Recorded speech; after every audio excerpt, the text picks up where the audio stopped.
Morning, everybody. This is Meri Jenkins from the Mass Cultural Council, and I'm here this morning with Michael Ibrahim, my colleague and partner in crime, and we're going to be talking about money matters. Thank you for joining me. If you look in the chat, you'll see that we're advising you to use your phone for the audio, as this is the best sound. So if you want to switch over to that, and then when you've got your phone on, if you would please mute it, that would be fantastic. That way we don't hear everybody crackling and wonder what that earth is going on and whether or not you've fallen off your chair or some such. So I want to thank you for taking the time out. And as we move through this presentation, you won't be able to talk to us, but if you've got questions as we go through it, then please, write them down. You can chat questions into us. I may not, we'll answer them in sequence at the end of the presentation, which is going to take about half an hour. We're going to be talking about the cultural district specifically and what we've seen over the last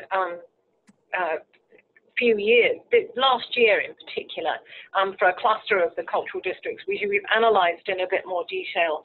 And I have some perspective I want to share with you about that. And then Michael's going to be talking about how you approach your approach to money, and how you seek it, how you get it, what you do with it, and then repeat, which is what money is all about. So we're going to get going.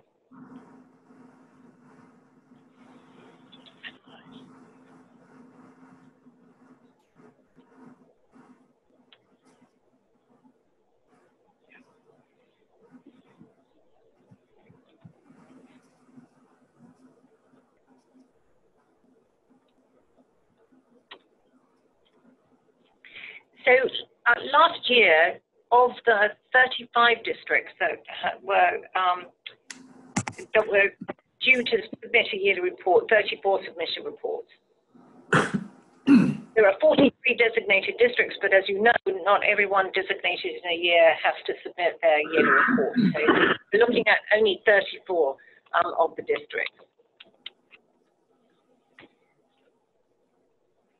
This is some detail, and I'm putting this out here as background. 32 of the 35 districts had a meeting with municipal officials in some way or another. 19 of the districts have a municipal cultural plan, so there's a sort of backdrop to the work that's being done by the districts. 13 of the districts have a municipal office of cultural affairs that sits within the municipality, that is not a separate entity, that is usually staffed by municipal employees. And that staffing can be 1 or 2 or 3 people. It depends on the configuration. Sometimes that position is part-time or not. Again, there's a variable there. And I'll make mention of this because I think this is also important in terms of establishing some collaboration. 25 of the districts have a relationship with the local cultural council, who obviously also receive funding through the MCC on a yearly basis. And as you may know, that program is now about 38, going into its 39th year in terms of a backdrop, which is very different from the backdrop to the cultural district program, where the districts, the oldest districts at this point, are only 5 years in. So of the 35 districts, 26 reported raising funds, and you raised over $1 million in total. The average amount raised per district was just over $33,000, and the average with the highest and lowest removed, just to get a sort of better median, was just over 23,000. And most of the districts that reported were reporting sort of based on programs, staffing, marketing, sort of the usual kinds of budget categories that you would expect to see. We're not entirely sure whether or not this is a complete picture. We'd have to go back and ask you individually some questions about the backdrop to that financial picture based on where you're situated within your municipality or third-party entity. But we're not going to get into that too much today. But this is the picture. This sort of little graph here is to me, is fascinating. So firstly, most of the funding came through municipal and regional government and through businesses and corporations. The third piece of this is money from state government. And as you know, MCC doesn't provide direct support at the present time for the cultural districts unless they're a new district, and these wouldn't have been seen within this report. So there are other programs that are being led by the state that are providing funds. Now, at the moment, we don't know whether or not that's, we'd have to analyze this more closely, but we don't know whether or not that's because the municipality is applying for funds and then giving it to the districts, which is entirely possible, because there are some state programs out there where that the cultural district could benefit from. And we are in the process of sort of lining that up and having conversations with other folks to understand what that looks like in the Department of Housing and Community Development specifically, and also through Mass Development, who acts as an agent for some of the Department of Economic Development's programs. The other piece here that I want to look at is earned income. Earned income can be from a variety of sources. It could be from tickets that you're selling, but we don't think so. We think that this is more product-based, that perhaps you're developing something that you're then selling on to the district. This could also be fees for services. So for instance, if you're running a market and you're charging a fee for vendors, that would be seen as sort of earned income. So earned income can be from a variety of ways, but obviously this is something that's you're doing quite well at. So this is actually what it breaks down to, and this is just for a year. I want to just a 12-month period. So the municipal support was just over $245,000, which is not skinny money by any means. When I look at this from the perspective of this is money that wasn't there before. This is money that would have been allocated someplace else. So obviously the municipality is making a very distinct decision here about allocating the need to allocate this money. There's obviously support for this agenda because these budget items have to be agreed upon, usually by the governing body within the municipality. So, you know, either it's because there's something you're doing to make a persuasive case to the municipality that you should have funds, or they're making an independent decision that this agenda is worth close scrutiny, worth financially supporting, standing behind to accomplish their goals around community and economic development. Business and corporate funding is it falls about 40,000 below that, 35,000 below that, just over 200, it's about 210,000 for the year. And Michael's going to be talking about business and corporate support in a little more detail, so I'm not going to spend too much time on this, but I think it's an interesting avenue. I think that issues around mutual benefit come up in terms of what are you providing for the businesses and corporations beyond the philanthropic aspect of what it is they would do. Our businesses and corporations are very used to being approached by our sector for handouts. So what are you doing beyond that? The non-profit piece here works out to be 266,000. So the non-profits within the community are also providing funds. And then the earned income piece works out to be about 151. My take on that is that that's an area that could grow. I just want to make note here of the foundation money at only 36,000. And in my experience, you know, when we first launched the Adams program, when I first came to the agency, we were supporting a handful of projects in the Adams program, and we sort of dissected their sources of funding. Most of the funding at that time was coming from foundations who were just beginning to sort of be aware of the conversation around cultural economic development and what that translated into. So in a sense, what they were doing was taking a bet that this was an agenda that was worth supporting, and they lined up alongside us in terms of our support. Over time, we saw that foundation support were diminished. And it would be easy to make an assumption that foundations weren't necessarily interested then in the agenda. But the other side to it is that the Adams projects were finding other sources of funding that were actually simpler to come by. It didn't involve writing a grant to anybody or having grant writing skills to deploy.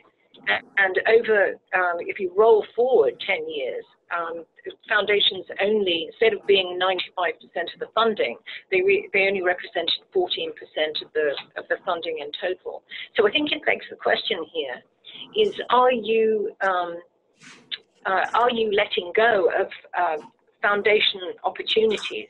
And in what way are you connecting with some of the foundations in your region or area or beyond to have a dialogue about how to support this agenda, how to support your capacity to be able to deliver that agenda? So I just want to sort of plant that as an idea. And I'm going to pass this on now to Michael to get into the weeds of talking about money and planning money. Great, thank you, Meri. And so, welcome everybody. As Meri mentioned, my name is Michael Ibrahim, and Meri's asked me to come to talk a little bit about budgeting and putting those to be the visual representation of your plan. Just a quick background on myself. I'm a program manager in the Cultural Investment Portfolio. That program here at the Mass Cultural Council this year gave $4.5 million to cultural organizations, both in unrestricted operating support and project support. So we work with organizations a lot of times about budgeting and supporting that, and all of us have our own experiences either personally or professionally with budgeting. And so I'll talk a little bit about the sources of revenue today, and also some of planning considerations when you start putting this together. So as I mentioned just on the start of that, budgeting is really the visual representation of your plan. It's consistent with your entity, everything that you want to do in your strategic direction. Of course, that includes your case for support, the need, the financial need that you require, and whatever you're programming. It should align with your strategic goals with your financial goals. So those two things should be directly connected. The budget and the financial goals should be the way that you implement your strategic goals. But budgeting can be used in a couple different ways, and we like to talk with organizations, our cultural organizations, about it's not just a budget, it's not just finances, but it actually can be useful for many other things. First off, is a planning tool. It forces all of our stakeholders to work together to organize and determine who we want to put as our priorities, both within your organization, councils, districts, whoever you are, your entity. We all have to work together in order to determine our priorities in order to put the financial amount on that. So it does really work well as a planning tool. As a program tool, we need to understand how much is needed and how much will be available to either launch new programs or either maintain existing programs. We have to understand that.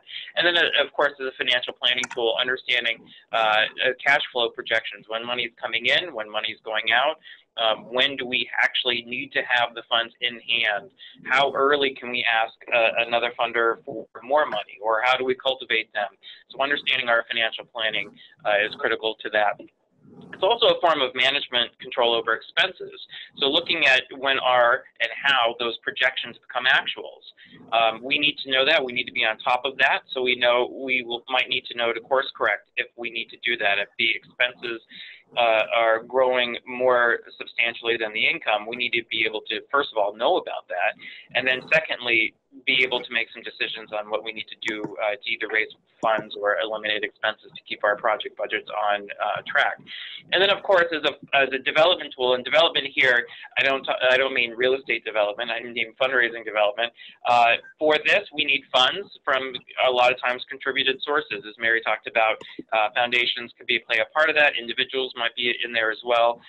And so knowing what needs to be raised brings everybody to that same table, and then you can communicate with your donors, funders, city, town, municipality, whatever it might be, that you are responsible and accountable because you know what needs to be raised and what you're actually spending the funds on. And so some quick guide to budgeting, again, as we talked with a lot of our cultural organizations, and these are some just general overviews. Be concrete and specific in projections. Having an amount that says around $20,000, or we might need to have, a certain percentage, doesn't really help. We need to have real specific projections and be concrete about them. Rooted in past performance, or quotes, or some kind of factual information gathering. We're conservative in the projections. If we're starting, grant writing, for example, from a foundation for the very first time, we may need to be conservative on what we can bring in initially. This is something that a lot of folks don't do, but it's combining a cash and an in-kind budget. We do want to recognize that, that volunteer labor is a part of our process. And so we want to ascribe a dollar value to volunteer labor. It might not be everybody, but just the folks that are necessary to bring this project forward. There's many reasons to have that value. Advocacy is one of those, accountability and transparency. But if we didn't have our volunteers working here, these projects would be 3, 4, or 5 times more expensive, which would require revenue than what we have now. And then in the same vein, donated non-personal items such as in-kind donations or materials, keeping a list of inventory of all of those things. Again, not only would the budget go up, but it really proves your case for support when people are coming with their time and materials to bring these projects forward. It really shows grassroots support for your organization, your entity, and your project. So as Meri mentioned, we have 2 different sources of revenue typically, earned and contributed. We've got fee-for-service, cause marketing, those are kind of sponsorships. There could be earned events, entrepreneurial business ventures, things that you're selling, which is a big part of what Meri was talking about, gift shops, things like that, or contributed revenue. That could be your government municipality from individuals, maybe some new donor acquisitions, fundraising events specifically, institutional fundraising, that's a fancy word for grant writing and things like that. So these are where we lump our revenue sources, and it's good to have a mix on both of these. As you saw with the charts that Meri shared, you have all of these going on already. So thinking of where these funds are actually coming from. And another thing that we mentioned with our culture organizations, that the vision should really drive your program creation, and the program drives the budget creation. The budget is not an end to itself. It really is rooted in that vision, and then the program is designed on how you implement that vision, and then the budget is a result of that. So budget is not an end. It actually implements all of the things, particularly the vision. I mean, it's great to involve as many people as possible, as many stakeholders in this process, so there are no surprises. Everybody feels that they have a voice in this, and then really take the time to create the good budget. You will not regret it. It really takes some time, but working on those organizational priorities is really important. The big budget question that we like to put out for organizations is the amount of money I'm asking for really sufficient to achieve the objectives I've proposed? So when we ever create our objectives for our programs or our projects, the financial amount, you really have to think, is the amount of money that we need for this enough? A lot of times folks underball it, and that contributes to what we call the nonprofit or entity starvation cycle, where you actually go for less money than you really need. So just think about, if you're going to have these objectives, how much money do you really need to implement those objectives? And then some basic questions. It's just great to have these, the answer to these as you go along. How much money do we need to raise? Where is it going to come from? Who are we going to go to and approach, and how? What do we have to do beforehand? What research do we need to do? When is the right time to apply for a foundation or ask individuals? How long does that process take? How do we need to align our cash flows with the timing of everything? Once we get funds, how do we follow up? Stewardship and cultivation is a part of all of our work. So how do we follow up? How do we give the reports? How do we have a calendar of final reports if we need to do that? And how soon after we get those funds can we ask again? It is really important to understand that in your timeline. Once you have is it a one and done deal, or is it something that could be renewed? And so if it's something that could be renewed, what is the process of that renewal? And then evaluation, which a lot of folks don't think about for budget. A lot of times we think about it for program evaluation, but evaluation is really key. And here, for many reasons, but I've pulled 4 here, it really increases communication throughout your entity, basically getting to the point of, were we a success? with this, with the budget? Did it stay on track? If our budget, the expenses went up, we need to understand why the expenses were up so then we can make realistic budgets in the future. We created an environment of accountability and transparency, especially for public and corporate funds, to say that these funds were actually used for the reasons that they were intended to, and we can prove it. We live in a world of advocacy. A lot of these are public funds that come from state or municipalities. So we have an accountability to those sources to really provide information for advocacy to say that these are really working. And then evaluation is integral to everything that we do about our entity. So that could be strategic planning, program planning, budgeting, future budgeting, needs assessment, market research, grant writing, case building, and of course, any final report that you would need to create that evaluation to really say that what we did was a success and our financials are supporting that. And so then that's the major part of this conversation. I'll put this in. I like to do this just as a little, what does it all mean when we have all this? Again, budget is not the end. It's part of a vision. So those of you who are thinking about some kind of a fundraising strategy or a budgeting strategy can understand where this fits in context. So kind of 10 steps to create this full strategy. The first thing is inventorying your strengths and assets. What does your entity bring to the table? What's your history, the reputation, your accomplishments, and be honest about the failures. What have you learned over the time? Where are you unique? What makes you special? What are your core competencies? What makes you unique? Collect evidence as you can. It could be in the evaluation, the qualitative and the quantitative, observations, facts, and write it down. Just so inventory why you are excellent and why you are unique. The second step is thinking about your funding sources. Where are these funds going to come from? Who are the right fit for your work? Who's going to commit those funds? These supporters want to see that you have helped your entity create change. It's good just to make a list of potential support. You've got folks that might be best, that you've got great relationship with, stakeholders who get what you do, those would be best, maybe possible, unlikely, or unknown. So just knowing where those funds could come from and how realistic are they to supporting your entity. What level of support, financial level of support, can they provide? How can you reach the folks that make decisions in those areas? Is it an email? Do you have a personal relationship? And then being realistic with how much time and energy it will take to tap into this resource. What's your true opportunity cost?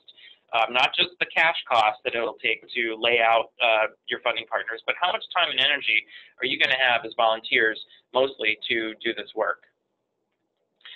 Setting fundraising goals, so really putting the financial needs to this to funders. Obviously, you'll have to ask for an amount of money, so putting some goals together.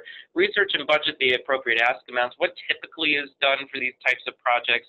Are they going to be 100% of this work or a percentage of that? It really shows the fit of the funder to what your work is. Budgeting is crucial in this moment, of course. Your fundraising goals, budget is needed. And then you'll use these goals to help develop focus appeals. What are they being asked for and how often? Making the case, we always have to make a case for support, whether that's for individuals, for our funders, for advocacy, whatever it might be. Why do you exist? What problems do you solve? Why can you do the job? Why do I support you and what you can do? Have updated case statements and documents ready, and really craft your quick 45-second or less elevator speech. Why are you the best organization or entity for this work? Institutional support. These are all of our big organizations.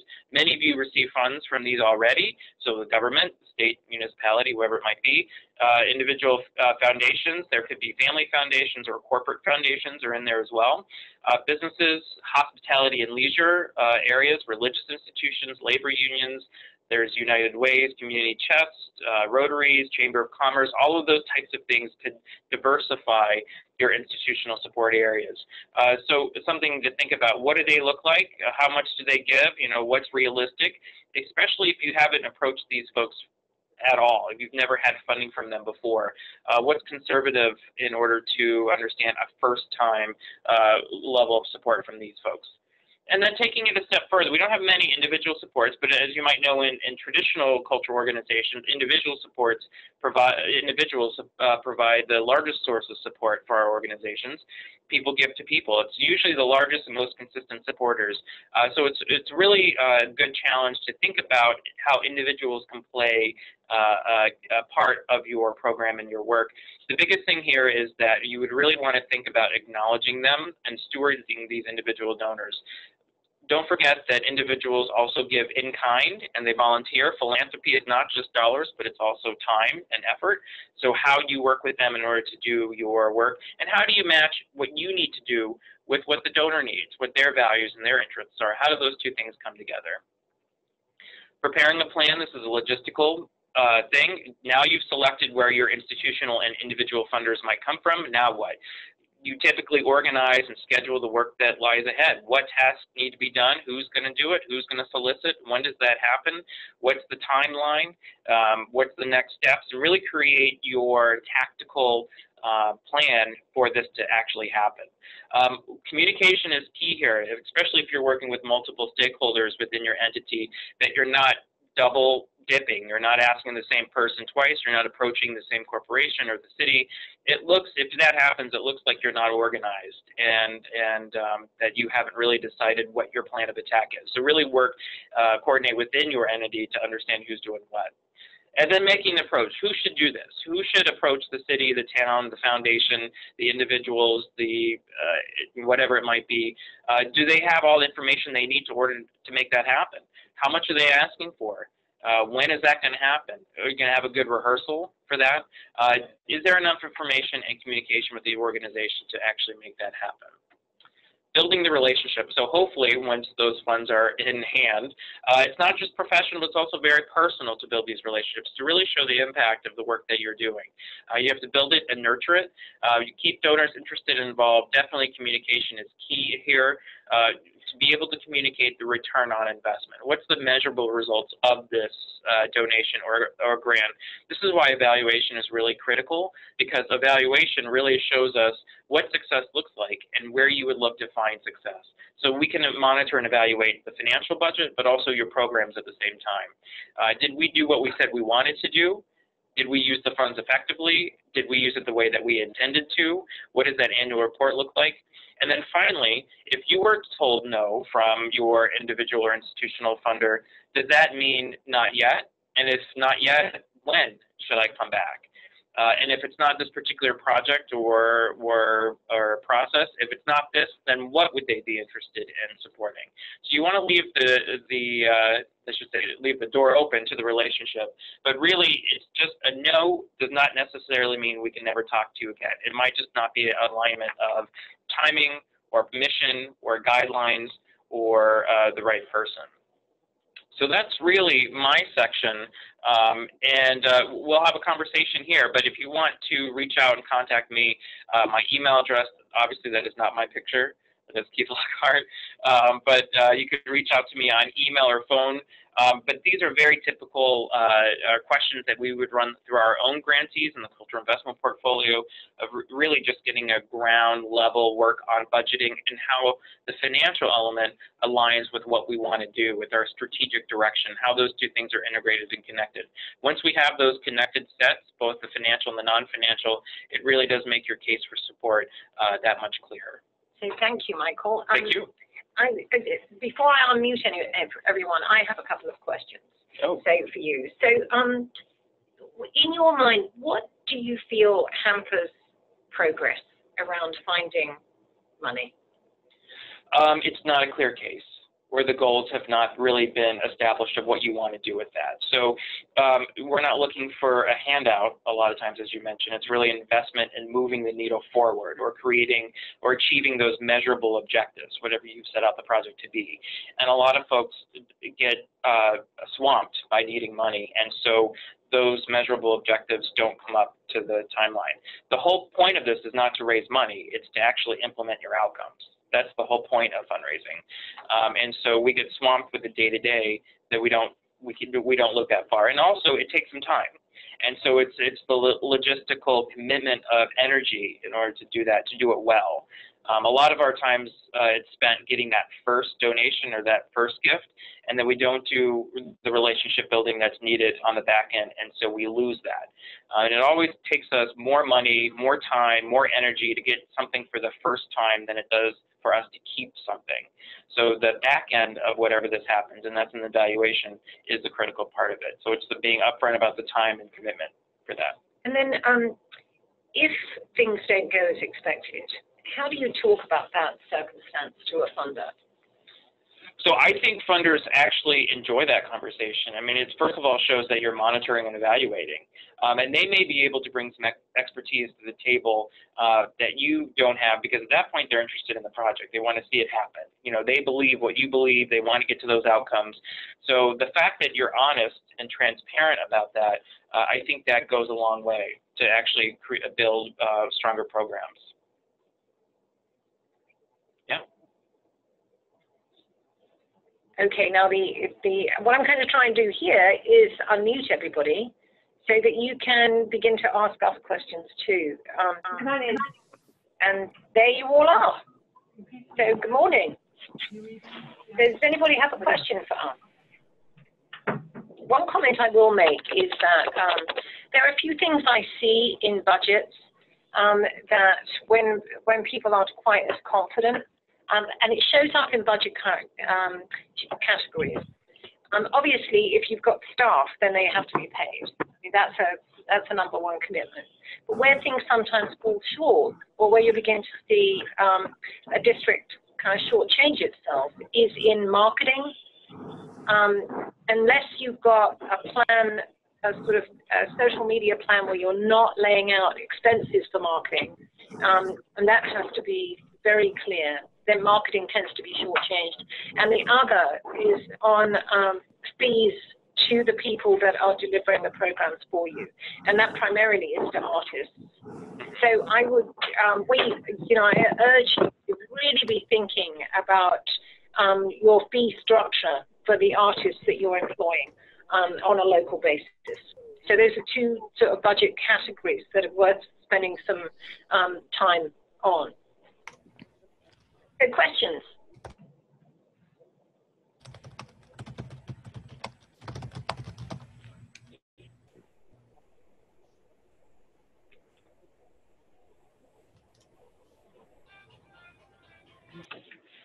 So Andrew from Plymouth asks whether or not there's a budget form for us to use to create your 2018 budget. Michael, do you have any suggestions around templates that people use? I do. Actually, the AGM, the Associated Grantmakers, of Massachusetts, has a wonderful budget template that most of our organizations will use when they start crafting project-centered budgets. It might have some line items that are not applicable to your projects, but it does a really good job. You can find that it's with their common application. So it's Associated Grantmakers, Massachusetts. There's a common application there, and it's the template that goes along with the common application. I would use that to start. It does a good job of accounting for personnel, overhead, materials, all of those other things. And another question was, are we going to provide a copy of this presentation so you can talk about it with your district partners, or if you're a local cultural council member, with your local cultural council? And absolutely, yes, we are going to be sharing it after the fact. I absolutely would suggest you use this as a way of getting into a conversation about money, whether or not you're raising it or not. I mean, raising money is a decision. It's about making realistic decisions based on where you are and what your goals are. Making a decision not to raise money is a decision, from a variety of sources. So, we tend to always think that we've got to, head for the end of the rainbow on this, and we actually don't. I mean, it's smart to make a decision about operating on a very small budget with a lot of volunteer labor, capturing that volunteer labor cost and making the case around that, so that incrementally that can sort of shift into support and money than it is actually, throwing a figure on the wall that actually doesn't make sense given your capacity to be able to do this. I think the main thing is being able to sort of move forward with some confidence about what you're doing around the handling of money. We have another question here, which is, we set up a pay scale for staff based on receiving the Adams grant and a set of executive committee partners who contributed dollars. So, and it says, since starting in my role in the job in 2016, one of those partners has exited and the Adams grant has timed out. And they're having a hard time closing the budget gap. So, and the question is really, is it a bad idea to cut down staff salary or hours to help close the gap? Salaries. So, I am very ambivalent about cutting down staff salaries on an hourly basis. You hired somebody in for a particular skill set, you determined what they were worth at that time. That doesn't necessarily change. It's one of the buggaboos within non-profits. The non-profit piece of it are the people that work in non-profits. We are still not at a salary based in cultural non-profits that people really deserve to be paid. So I think that if you can, you need to hold the party line on that. I mean, again, that's a decision. With any grant funding, there needs also to be an exit strategy. Unless you're getting money from, unless you're earning money, or it's from a contributed source that's free money, then this is a challenge. Michael, what's your perspective? Yeah, I would say a foundation, it depends on what your spin on this is. Very few foundations would think it's exciting to fund and replace the funding of something else that dropped out. Either maybe it was the Adams program or some other fund. To fund from a deficit or fund to replace other funding is not a really exciting place for foundations to be. So it's a moment to inventory, again, those outcomes and where you're going to go. That can really be the selling point of your projects. But depending on what your case is, I wouldn't lead with the reason why we need this is because other funding has been cut. The funder may question why those funding, maybe they shouldn't be doing this because other people aren't doing it anymore. So really reaffirming why this work is important and selling the outcomes of that would be where I would go. So another question here, is there a template or literature that we can use to help quantify the value of volunteer hours? It's funny that you mentioned that, and hi, Eric. The IRS does this for us, so we don't actually have to do it. And if you Google value of volunteer time, they actually break it out state by state. And while we were sitting here, I just went on my phone and found it. In Massachusetts, because it's different depending on your state, of course, the IRS has attributed the value of volunteer time at being $29.88 per hour. So if you needed to pay somebody to do this work, that's what the IRS is. We're actually the third highest. The District of Columbia is at $39, and then the state of Washington is at about $30, and we're number 3. And then California and Connecticut's behind that. So it really is the lowest state on this list is Arkansas, and that's $19.66 an hour. So that's it, and the nation averages for the entire country at $24.14. That's across all states. This is, of course, from data from 2016. So that is what people use. That's from the IRS. That's a great place to look at. And that, obviously that number adds up actually really pretty quickly. Yeah. So if you've gotten, 10 volunteers for an event and they put 4 hours in,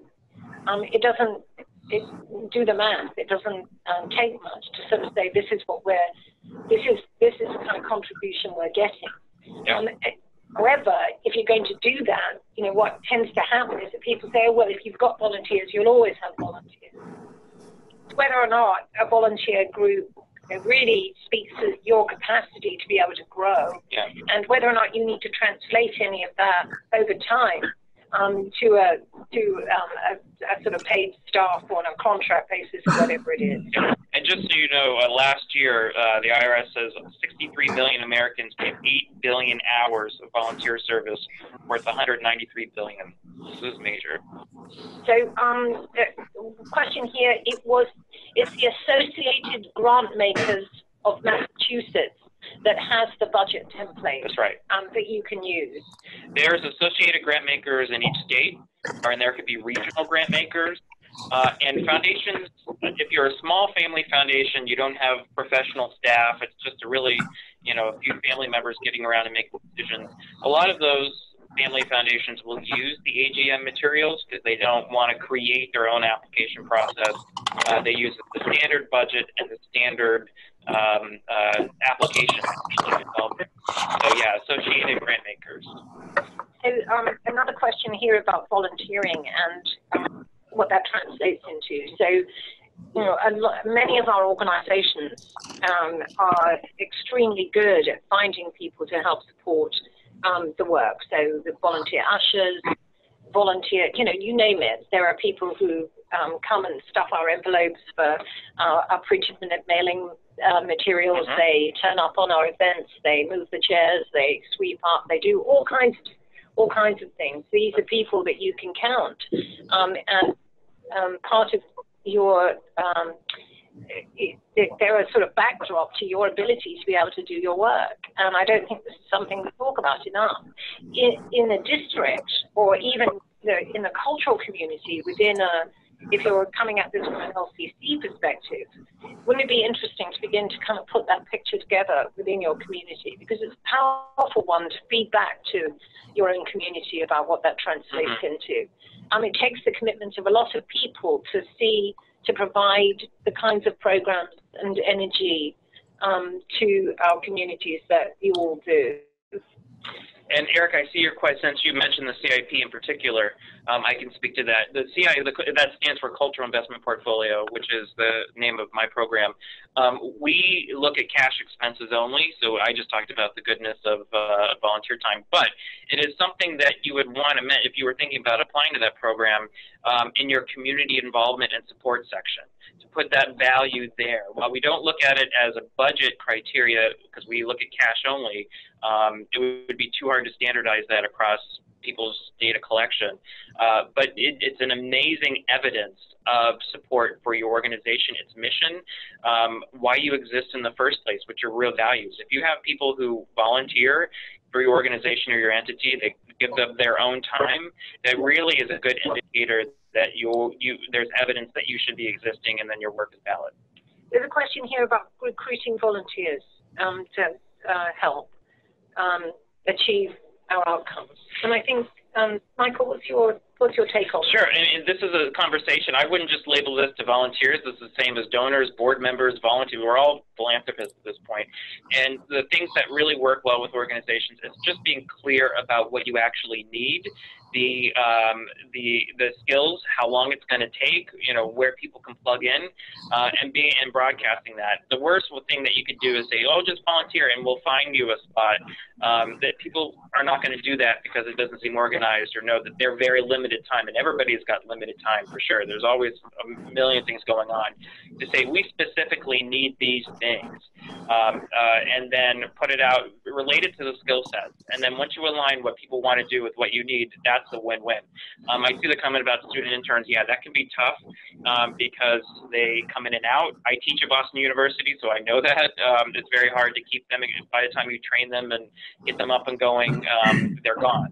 So that's hard. So people who are in your community that can understand that, especially if you're not in an area that has a major college or university, a lot of times students don't have transportation, so it's even more difficult. But just to take inventory based on what your strategic goals are, and think of the skills that you actually will need to implement these things, and then basically craft a little job description. Be transparent that it'll take X amount of time for this, maybe 5 hours a week for 3 months, so people can understand what they're going to sign up to, and then give them an idea of what does it all mean, where you're going, what's the result of that. Our output here is volunteers, but that's not the reason why we do it. We are doing it because there are outcomes that these volunteers are going to help us achieve.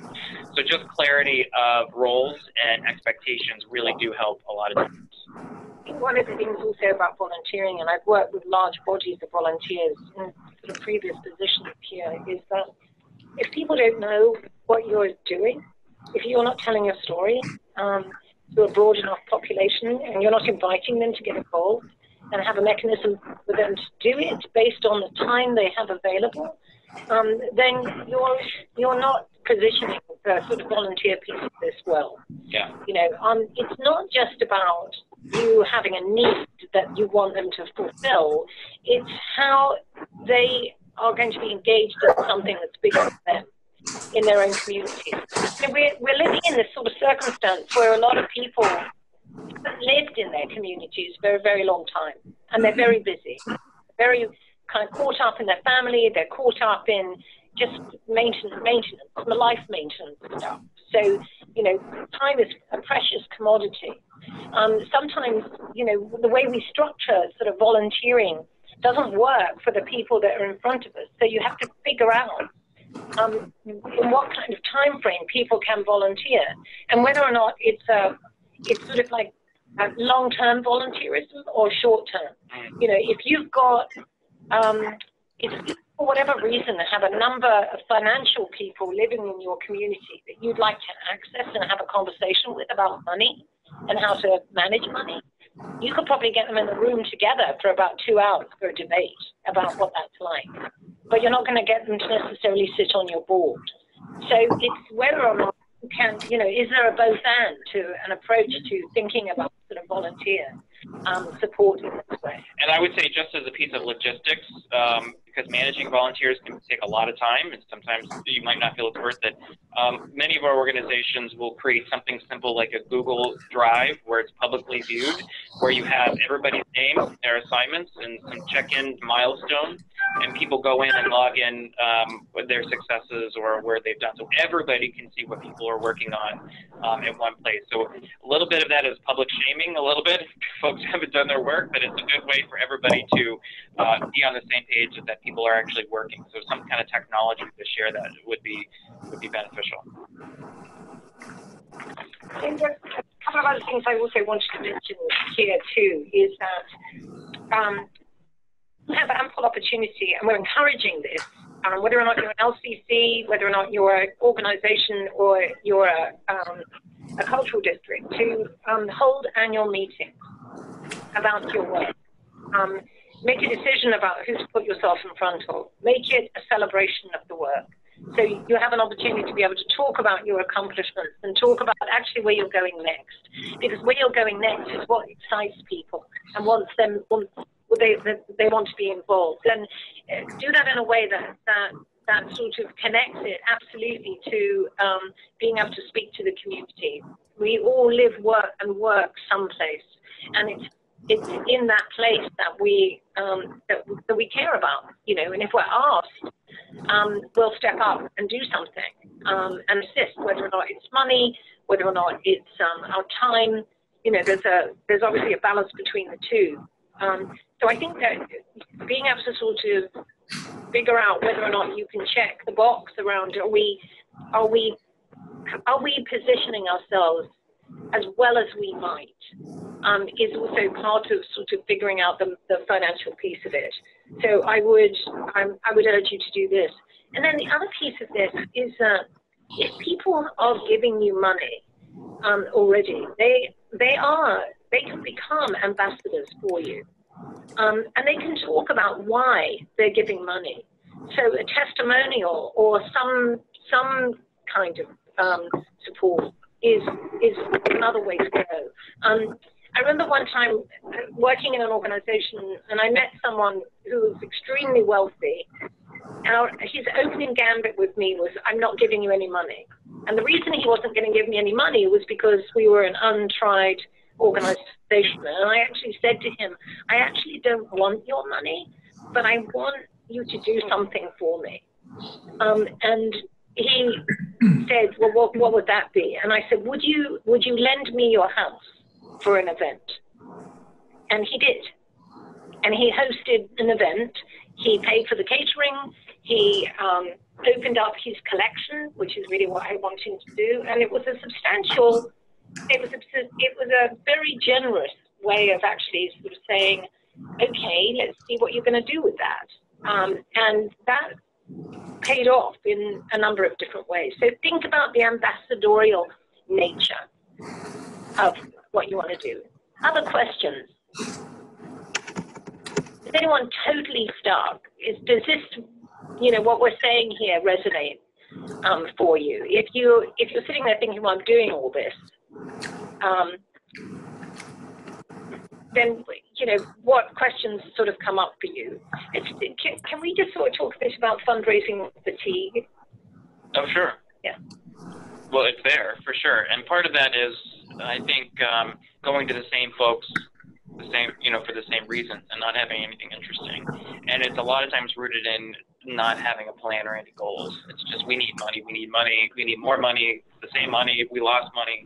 And so the exciting part of that is approaching potential folks that have their own affinity for things based on what you want to do.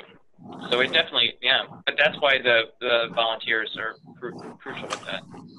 I think this is where, it goes back to actually being able to celebrate every success for yourself. So that sort of close-in partnership is really important that you figure that out. One of the ways to keep going is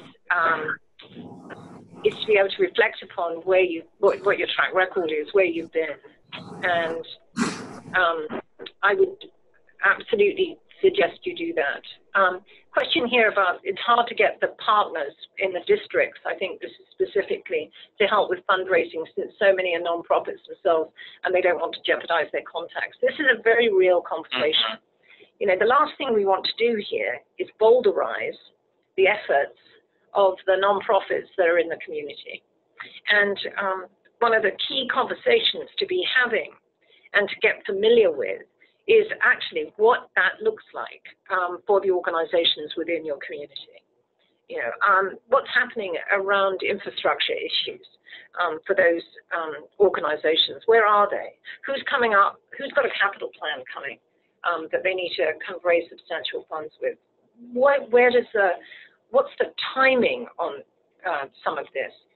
One of the things we've observed is that some of the sources of funding that the districts certainly are getting, and certainly the local cultural councils receive, are not funds that would be sought by the cultural organizations. So when you're making choices here, it's whether or not it involves a couple of things. Firstly, are you clear about the benefit that will arrive, that will be, that the cultural organizations or artists will see as a result of whatever program you're doing? So it's not just you as the fronting these organizations without them seeing a direct benefit because of something you're doing.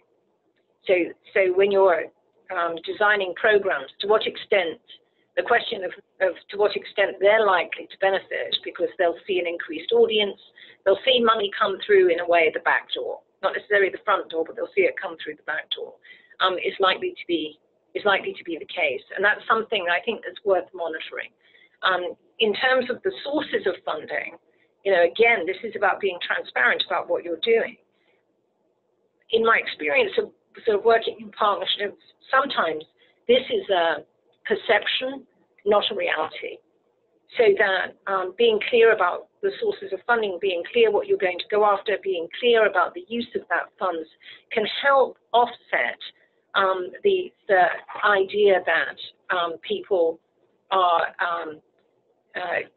they're not going to be able to raise funds because you've already raised them or you've already gone in and you're bigger than they are, which is not necessarily the case, but it certainly is a conversation. So apparently we had an audio issue. I think if you talk at this point, you can be heard by everyone. Does somebody want to jump in and give that a go in the last few minutes?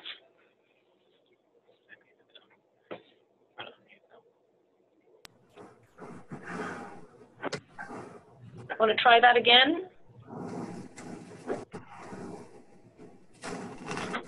I would just add to, Meri, what you just mentioned about the partners.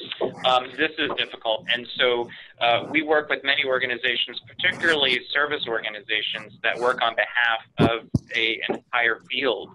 So it could be the theater service organizations or the dance service coalition, or where their members are nonprofit organizations and their clients are those organizations.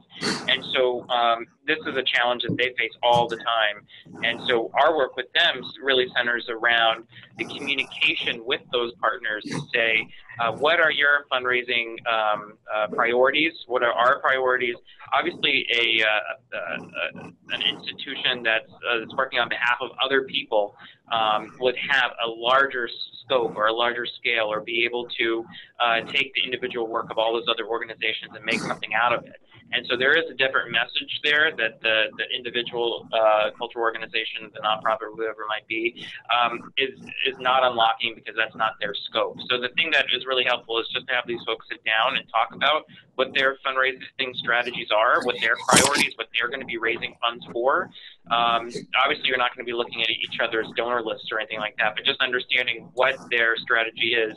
So then the parent or the service or the entity, the other, the larger organization, can then craft their strategy in a way that doesn't compete with that, mentioning the outcomes that happens when you look larger, when you incorporate everybody. It's the culminative work of everybody's work together.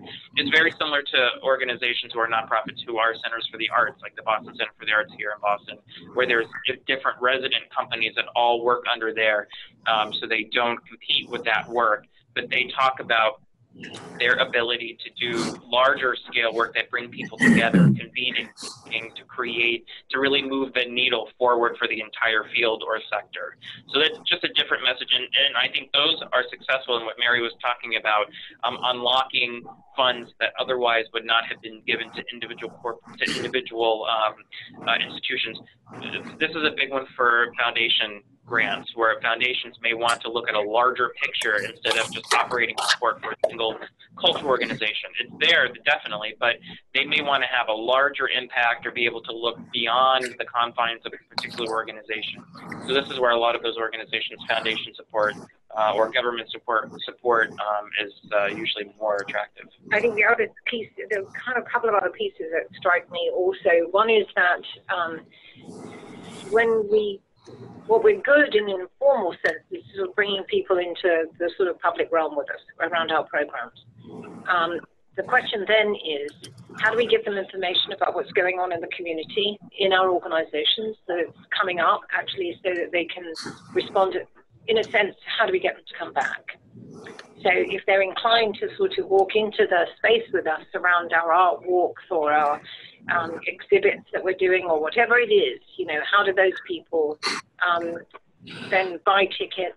How do they then become sort of repeat customers, if you like, and customers where they're willing to spend money on behalf of their family? And are they willing to do things for their kids that they wouldn't be willing to do for themselves too? So is there a way of sort of positioning a conversation in your community about how to sort of get support in a variety of ways? So it's a dialogue with your audience about their participation, which is a key part of it. And then also, if you've got information about your audience, you're capturing information about your audience, you never know who's in amongst the mix that might be willing to go from being an audience person to a donor. And, being aware of that, and again, I think people will give to something that they see a tangible result for their community, even if it's small amounts. I once, there was a really fantastic campaign that a small gallery exhibit space, non-profit exhibit space, launched at one time. And literally the message to the community was, we don't mind it, if you've only got 50 cents, that's fine. And the way they did it was they asked people to bring the money into the organization. And every time somebody came in with a little envelope, they got a personal thanks for doing that donation. So this is where, you know, when Michael said it's personal, it really is personal. It all comes down to those relationships.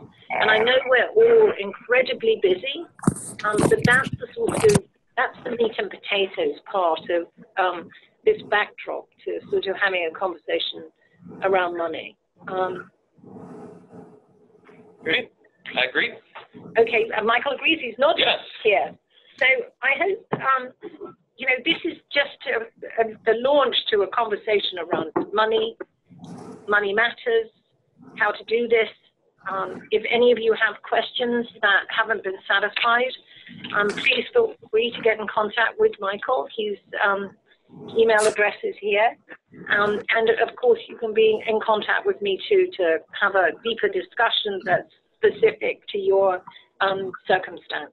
So I really want to thank you for joining us today, and watch out for this recording so you can share it and use it as a discussion.